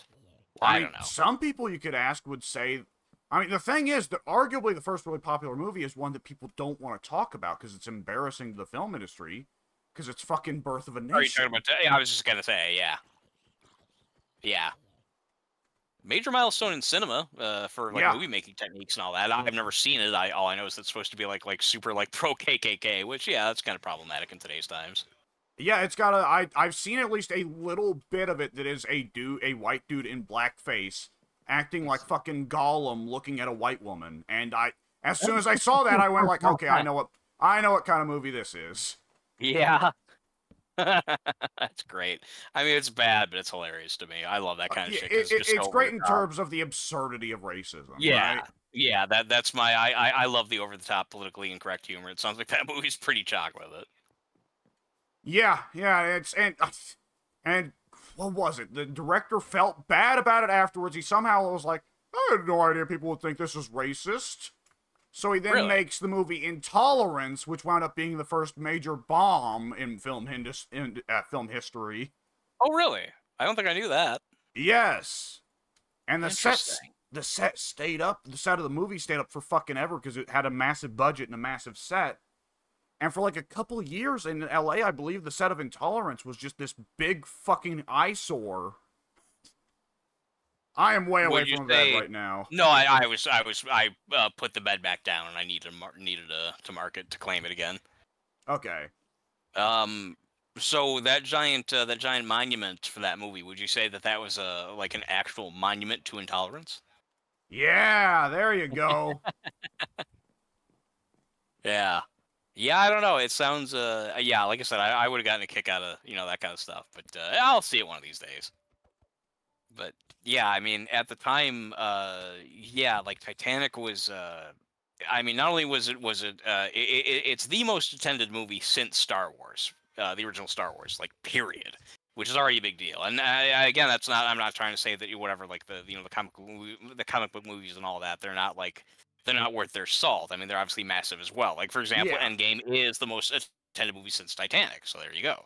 Um, so to my knowledge, I think it is. I'd be willing to bet it is. I think based on inflation, if you look at it in terms of sheer attendance numbers, which again, that's essentially the same thing as saying look at it in terms of inflation.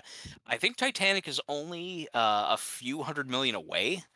Or I guess I should say, Endgame is I think only a few hundred million away, which uh that sounds that a few hundred million, that's a lot of money, but when you're talking Yeah. movies that have each made roughly 2 billion a piece, that's narrowing the gap a bit. Yeah. um And then you get but into James Cameron getting so anal about it, replacing it beating Avatar's record. He's like, hey, Avatar's back in theaters just so I can get that record back, thanks. did he actually say that? He didn't explicitly say it, but like that was the entire reason they ran Avatar in theaters again right after Endgame beat Avatar's record. Oh, did they? I don't think I knew about that. Yep, just so they could take the record Yeah, back and just so say that to get it Avatar could back. reclaim the #1 spot again. Yeah, that's so stupid because I mean I didn't think that he cared about stuff like that in the past. It didn't seem like he did, but Maybe I mean I don't he is an like James asshole. Cameron. I don't like James Cameron, so I'm inclined to make up all kinds of bad things about him in my head. But at the end of the day, there's every chance in the world that that was instead a executive or publisher call, a production call or whatever. It probably was, yeah. Like hey, we're gonna do it again to get that milestone back. fist pump, yeah, we're gonna do it, that kind of thing. Go see it. But yeah, it's adjusted for inflation. Avatar's like, I don't know, like number 15 or something like that. Like Yeah. Titanic's number technically 3, Endgame's I think again, like I think it'd be number 4 or 5, something like that. But yeah, in addition to Titanic being really big at that time, I mean, not only was it huge in terms of numbers, it was number 1 at the box office for 15 straight weeks.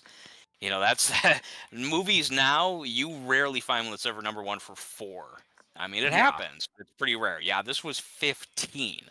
The soundtrack was the number 1 soundtrack for I think like 16 weeks, something like that. It was the world was fucking consumed with that movie, so the likes of which I've never seen in my life. And again, like I know you guys have, again, Avengers and so forth. Yeah, definitely. But I mean, imagine that. But then Titanic being even bigger. It's Yeah. probably difficult for you guys to imagine, especially since most people, your age don't like it. But yeah, it was a world event. So because of that, that helps me place what was going on in my life, being that I just seen Titanic for the first time. It's like, okay, well that was a big deal. People were playing it on the radio. So where was I when I was hearing it on the radio? Oh yeah, I was doing this with my friends. What game was I playing when a commercial for Titanic came on the TV? That, like, I'm able to kind of piece together some of those like threads to kind of figure out where things were in my life and what was going on. And because of that, Resident Evil 2 had it released in the odd time of like the first week of January of '98, and I got it right away. I was like broke. I was actually like living in not a homeless shelter, but I got in a fight with my mom at that time. I was like 18 and a half or something like that, and I got kicked out. And I was like, yeah, well, I don't need to live here anymore, Mom. I'm gonna go live somewhere else. And it's like, okay, well, there's not really anywhere to go when you're broke. So there's like this little tiny oh god, like it was like a little like religious mission or whatever. It was like a nice house, and they housed like 6 or 8 people or whatever, and they let you stay there as long as you like went out during the day to look for work. And I did that for like a week, and eventually I was like, Mom, this kind of sucks.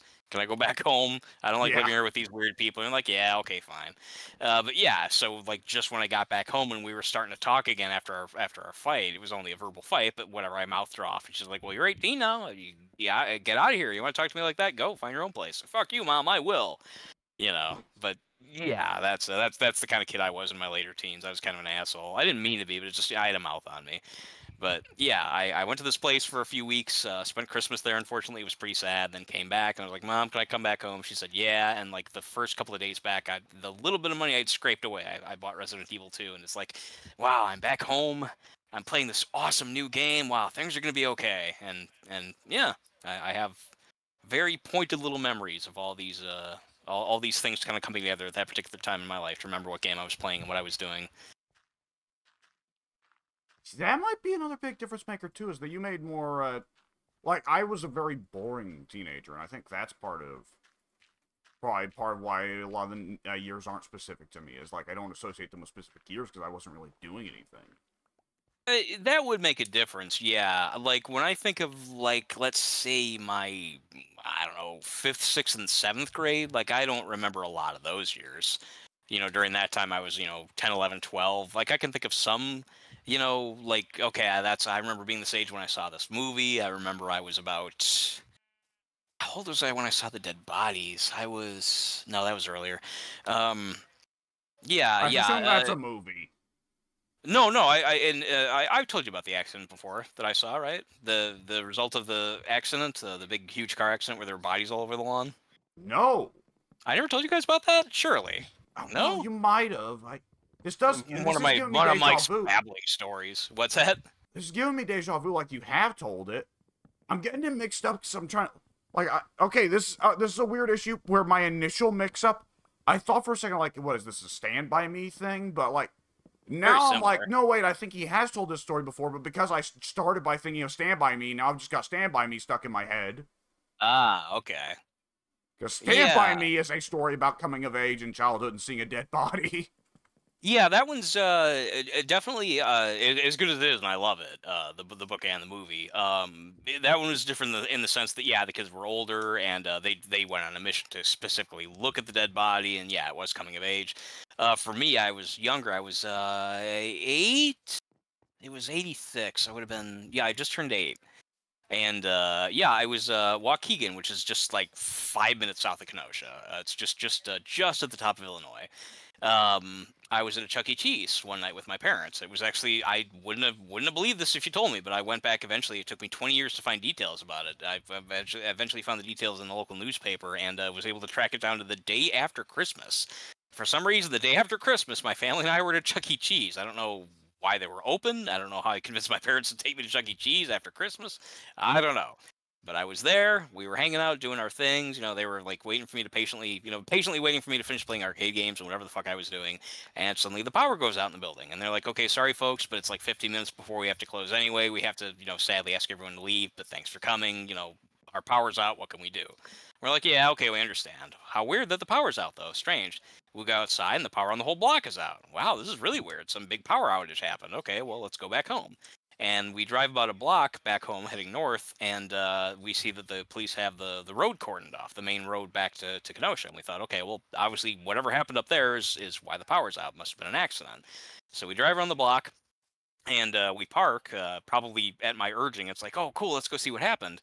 And there's a huge crowd. Like literally, it's like I don't know, like people like walking to the beach or something. Like on a hot day, there's like just like a whole neighborhood full of people walking down the sidewalk going towards where this thing happened. Rubbernecking, And yeah. yeah, exactly. Yeah, on foot rubbernecking. Yeah, everyone wanted to go look, and I was among them, and I think my parents were curious too. Otherwise, they probably would have, wouldn't have. If they weren't curious, they probably would have been like, "No, Mike, it's like almost 9 o'clock at night. You got to go to bed. It's gonna be, whatever, school next week, whatever." So yeah, we park and get out and walk down the road, and we come to a crowd of like whatever, like 50 people at an intersection, at a not even like a major intersection. It was like a two like one like narrow neighborhood road meeting a like a 4-lane road. So the 4-lane road, yeah, big deal, but I mean, whatever. Yeah, it wasn't a major like city intersection. It was suburban, but it was yeah, the 4-lane road that was kind of like the main road that cut through a neighborhood, and the neighborhood roads off to the side were only like single lane, just like very small roads, nothing major. But Yeah. what happened? Yeah, and so we're trying to, we walk down there trying to figure out what's going on. Big crowd, and there's this car, like I mean, like basically like pinchered around a telephone pole that was broken in half, glass and oil and shit, car parts just everywhere you could possibly see. They were on the nearby houses. They were all over the road. They're like sparks coming out of the fucking the electrical wires or whatever. The police had that all cordoned off because they didn't want anyone to get electrocuted. It was a huge fucking thing.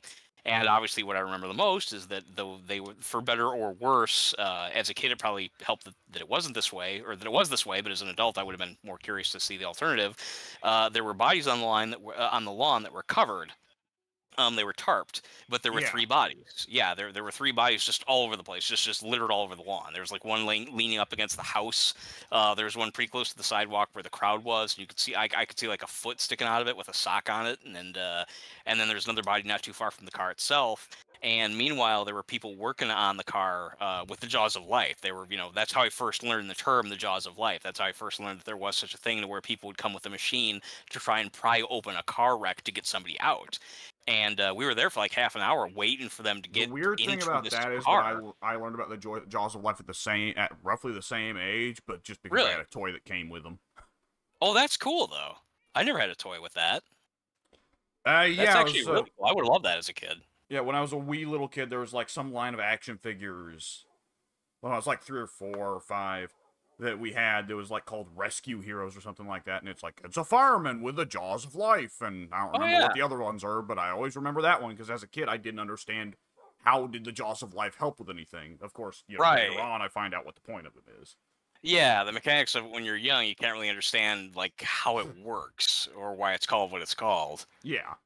Yeah. My mom actually had to tell me. I'm like, like, what are they? Like, I'm speechless looking at actual like corpses all over the lawn. And like I said, it's better that they were covered, as a kid. But I have a lifelong interest in, true crime and accident scenes and all that. I think largely because of this incident. So it's, as an adult looking back, I think it would have been really interesting to see the dead bodies exposed. But yeah, as a kid, I already, I was already kind of fucked up enough just from looking at them with the tarps on them.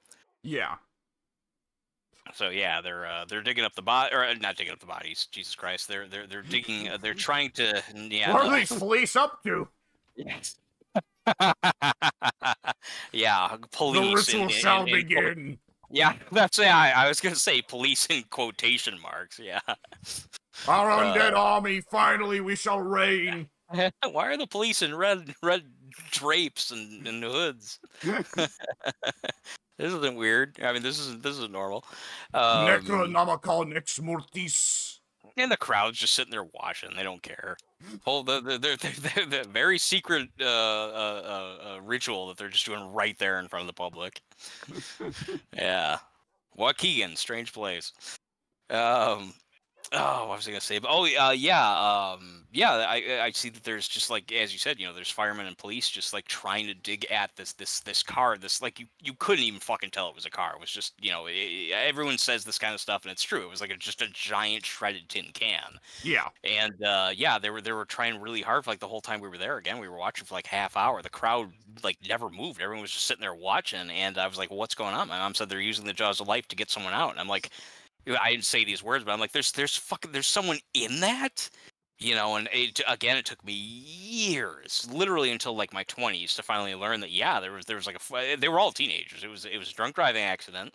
It was Oh. somebody had just celebrated their I think like 19th birthday, and they were. Oh. Yeah. Oh, yeah. It might actually be an older estimate. It was I think the oldest was 19, and then it was like 17, 15, 14.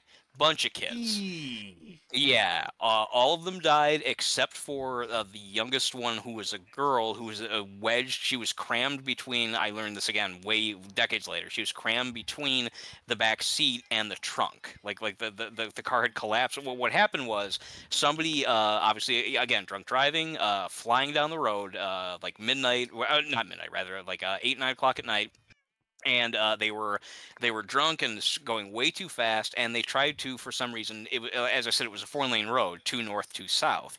They were trying to pass somebody southbound who was in the right hand lane, and for some reason, instead of passing them on the left like a normal person would do, they jumped the curb and tried to pass them on the right hand side, and they went flying. You could see for like a block, and this persisted for like months. You could see the tire track, and I was transfixed by it. I'll talk more about that in a minute, but you could see the tire track that bumped up off onto the curb, ran along like a long wooden fence until the intersection, at which then it went straight into the telephone pole, and it happened at such force that everyone, like, the roof of the car was sheared off, and the three people who died were just like thrown right out of the roof, and like I said, like one smashed against the house, the other two just like plopped out, whatever, like spun over forward into the lawn, and yeah, the car crunched from the impact in such a way that the poor girl was like crammed and twisted back in the back of it, and I don't know if she lived. All I was ever able to find out conclusively was that she was in a coma for months. I And somebody guess. on the yeah, it was, from what I understand, really rough. I don't know if she ever came out of it though, and that always bugged me because I would just love to know if anyone ever survived it. There was a website where I was looking for this information, really, really hard, trying to see, like, is there anybody who knows about this? It was like some kind of local like talk page or something. I don't even know what the site was, but it was like you could enter like some local place where other people in that area might also be on this website, and you could like share information like, hey, did you ever hear about this thing that happened over here, that kind of thing. And I was like, can anyone tell me, like, this was a huge accident, this is like the grisliest accident of like that decade in that town. And several people said that they were familiar with it. One of them said that, yeah, I went to school with one of the people, blah blah blah. A couple people said that the girl did get out of a coma and eventually wound up later on, like, she had a fucked up leg, but she lived, and one person said even had a kid, and I hope that's true, but I was never able to ascertain that with certainty. I never knew if that was actually for sure, or if somebody was just making it up, or if they just regurgitated what they heard. I don't know, but yeah, that was yeah, it was about the tire track. That, as I said, that was on the way to a Chuck E. Cheese, the only Chuck E. Cheese that I knew of as a kid, and excuse me. As a result, we went there all the time. At least, I don't know, a few times a year. And whenever we'd go past that we would always have to go past that accident site in order to get to the Chuck E. Cheese. That was the only way you could get to it directly. And every time, like for months, I don't know why, but that tire track was like embedded in the grass, like I said, for like a block or two leading up to where the car crash was. And when you're 8 years old, you're still like, you know what death is, and you know how it works. You understand that there's such a thing as mortality, but you're still, at least in my case, you're still kind of like, asking questions, kind of like wondering, okay, well, what happens when you die, that kind of thing. And it just always mystified me that tire track was like, even months after the fact, it was like the last living link between these people being alive.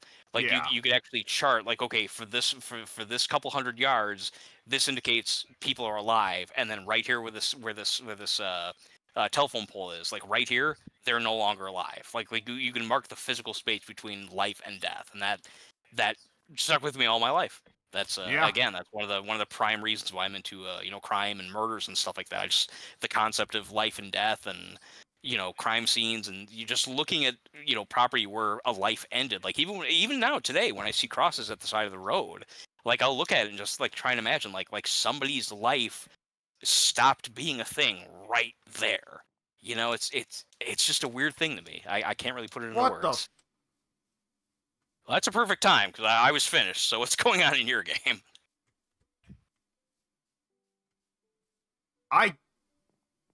What?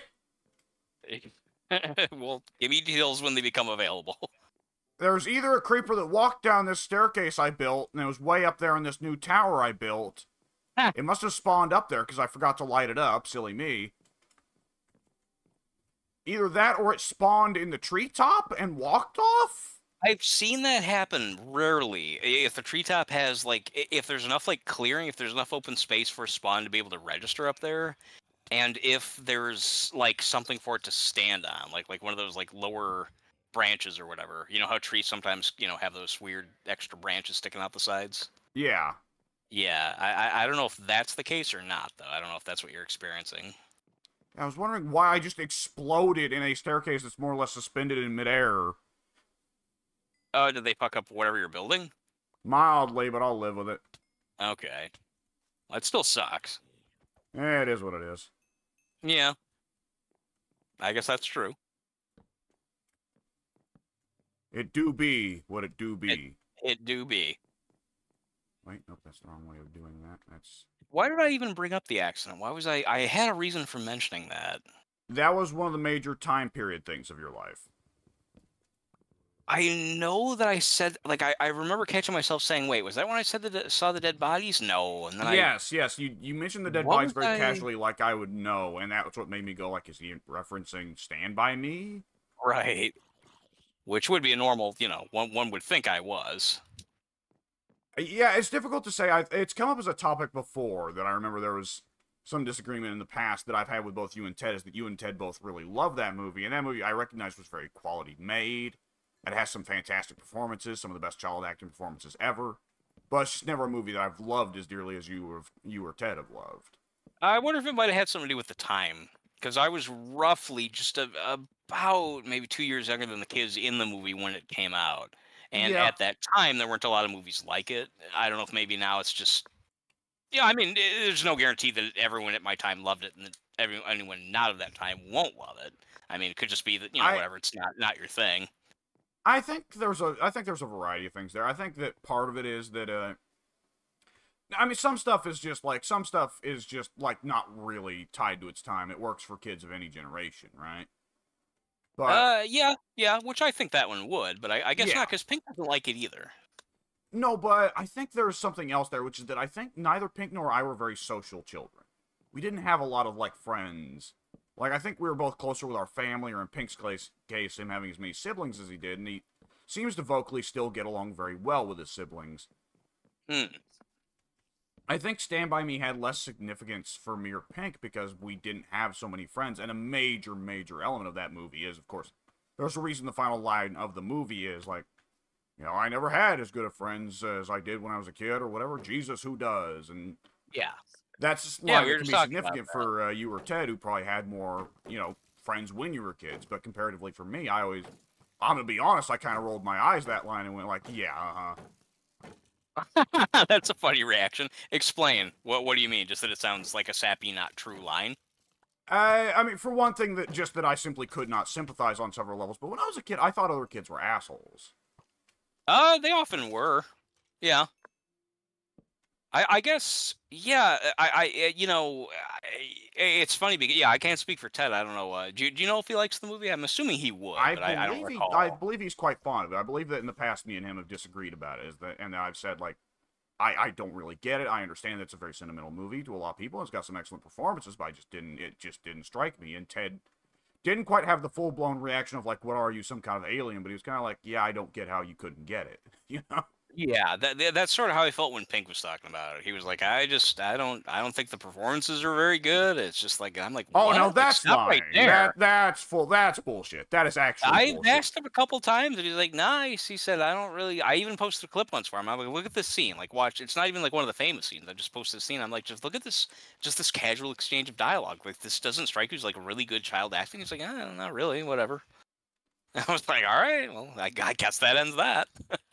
Yeah, that's crazy because that's like the entire like again, as someone who did not like particularly sympathize with the story so much in terms of like the innocence of youth and childhood friends, like beyond that, my big takeaway from the movie was holy shit, River Phoenix, what a tragedy it is. Like it just in general, regardless of what kind of job he would have wound up filling in his life, but like. My God, could you imagine if he had actually lived to put in performances as an adult, right? Right. Which is what a lot of people have postulated. Yeah, yeah, and I agree. Yeah, it's weird. I remember my parents actually like they didn't sit me down and say let's watch this, but I remember they rented it for me once, or at least I don't know if they rented it for themselves or what, but I remember like one weekend or whatever they had rented it, and they were like, okay, we're gonna go somewhere, whatever, we're out to get groceries, whatever it is. Here, watch this. We want you to watch this. And I don't know if it's because we lived really close to a train track ourselves. We lived roughly about half a mile away from not God no, we were half a mile from the lake. We were I don't know, about a block and a half, maybe 2 blocks away from train tracks. And I don't know if it's that, the fact that my best friend at that time lived directly across the train tracks and we'd go back and forth to see each other. Maybe they were worried that, they wanted to, drill home a lesson about what could happen if you get hit by a train. I don't know if it was they just thought that wow, this is a good, it's a coming of age movie about kids that are close to Mike's age. I don't know what it was, but they were just like, yeah, here, you should watch this. It's really good. You'll probably like this.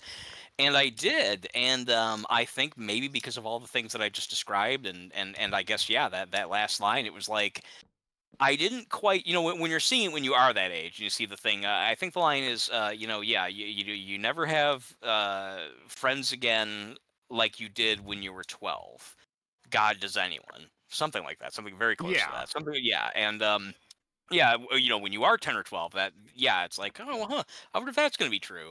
And at least in my case, yeah, when you get older, even like 15, 18, whatever, you're starting to kind of notice that, yeah, it's like even just the kind of, at least again, speaking for myself, the kind of friends that I had when I was that age, it was different because it was a more innocent age. You were going through puberty with your friends, talking about girls in a way that adults don't talk about them because they're still a mystery at that age.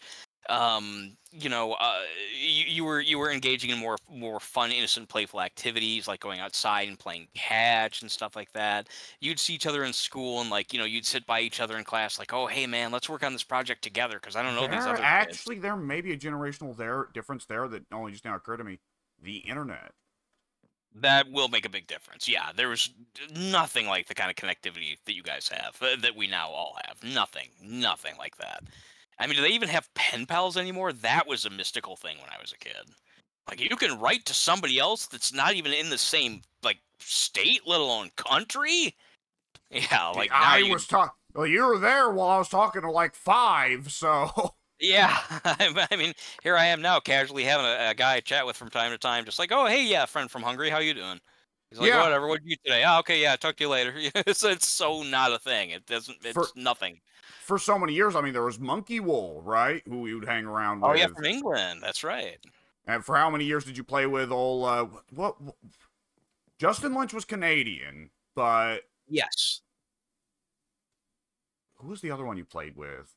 He was the one I played with the most, by You far. kind of had a little trio going for a I minute did, there, yeah. though. I had enough people to have like a little gang. You could have gangs in that game, and we said, hey, let's make our own gang, so you could identify where they were on the map and stuff like that. So that meant there were at least 4 or 5.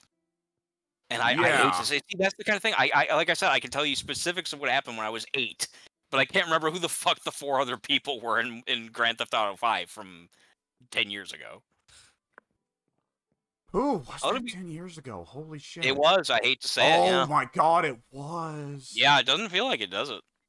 No, and like that was one of those things that we were just all casually observant of in the rest of the group. That's like, oh yeah, that Mike and Justin Lynch and whoever the unfortunate third guy is that we've somehow forgotten, that's the GTA crew. 3 or 4. Yeah. Yep. It was I was the one who hosted, so they were just like, "Oh yeah, hey, like make a logo or whatever." And I'm like, "Yeah, okay, I'll make like a little rat logo or whatever. What color do you want?" "Oh, let's pick this." "Yeah, because no one else uses it." "Yeah, let's all go purple. Why not?" And yeah, I wish I I'm played with Monkey Wool struggling once. That's why I'm thinking of Monkey Wool. I played GTA with Monkey Wool once. Okay, I mean, he was a pretty common member of the forum at that time. We definitely, if he was on, you definitely would have talked to him. yeah, Monkey Wool, by the time I was around, Monkey Wool was much less active. I definitely recall that much. Yeah, he. Oh, The funny thing man. is, the only personal interaction on any of the forums I can recall with Monkey Wool was when I was much younger. This would have been in the days when THQ had just come to an end, and so the forum was unmoderated. What the fuck? It's daytime. It is. Where are you all coming from? Oh, are you still getting spawns? I was getting attacked by monsters. Yeah, I was very confused. Oh, that is weird. I don't know where they're all coming from. Yeah, is this the same area where you got the one from the tree? Yeah. That's weird. Do you have like the top of a building untorched or something? Some kind of flat surface? Now. Yeah. Yeah, I don't get that one. That is very odd. But yeah, I remember this was in the unmoderated days of the THQ forum, the really late days. And okay, so yeah, that would have been late 2013, I think. Yeah, this would have been around that time period. And a troll comes on and makes a thread and asks, why does the censoring system censor? I can't even remember. Oh, a word I will not say, but it's a racial slur for Italians. Oh yeah, okay. And I was not schooled on racial slurs other than the obvious ones for black people at the time, and some of the ones for Mexicans at that time. So I honestly didn't know it was a racial slur. All I know is that the guy asked, why is this particular arrangement of 3 letters censored? And so me just being a dumb kid, I say, I don't know, sounds like some kind of slur the British would use. And Monkey Wool just simply comes in and says, no, whatever that is, it is definitely American. And that is the only interaction I can remember Monkey Wool and I having. Really? Yeah. Wow. I didn't know it was that rare. I think more or less Monkey Wool and I wound up lining up in such a way where effectively the era he was out was the era I came in. Must have been, yeah, because I don't recall having interactions with you in the earlier. Like every now and then, I'll bring up something that I thought you were involved in, and you'll say that was before your time. But then I can't remember. Do you remember when you and I started interacting, or even like what the subject was? Because I do not. Well, our first ever, just like any time I said anything to you, must have just been something casual and unmemorable. Well, see, the issue is that when THQ went out, you kind of stopped attending the THQ forums for a little bit. Yeah, you've said that. Yeah, you skipped out on a lot of the 2K Sports forum. You didn't come to the 2K Sports forum until like near the end, which is the same way for Ted. Ted also skipped out on most of the run. So for a little bit, we were kind of rudderless, like the leaders of the community, so to speak, were like Raven and Seto. Well, and not Seto. Seto's a very casual guy.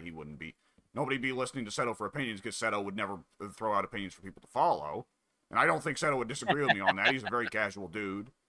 But it would have been Raven, it would have been Seto, it would have been that Jericho Savior dude.